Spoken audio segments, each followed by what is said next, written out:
Hindi naniniwala si Cagayan Governor Manuel Mamba na ang umunoy pagdagsa ng libu-libong Chinese na estudyante sa lalawigan ay nagdudulot ng national threat kaugnay ito sa usapin ng pagtatanong ng dalawang kongresista tungkol sa issue kung saan umabot pa ito sa paghain ng resolusyon.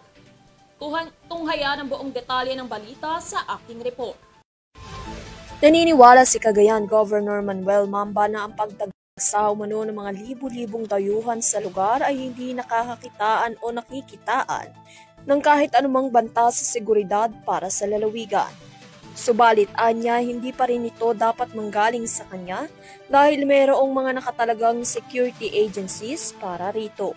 Sinabi rin ni Mamba na ang ulat na ibinigay sa kanya ng Commission on Higher Education o CHED Region 2 ay nagpapakita lamang ng humigit kumulang 400 na Chinese students na naka-enroll sa probinsya.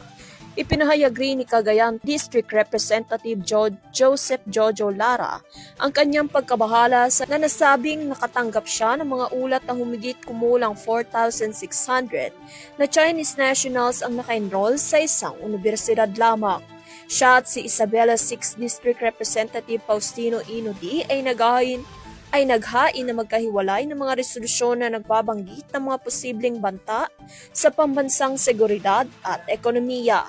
Ayon naman kay CHED Representative Joven Jacinto na sa mailalim ng mga paaralan sa mga kinakailangang proseso at guidelines na ipinag-uutos ng ahensya para tanggapin ng mga dayuhang estudyante.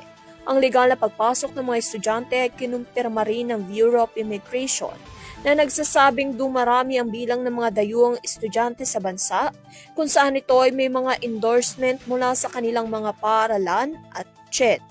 Para sa EuroTV News, Catherine Landicho, sumasaludo sa bawat Pilipino.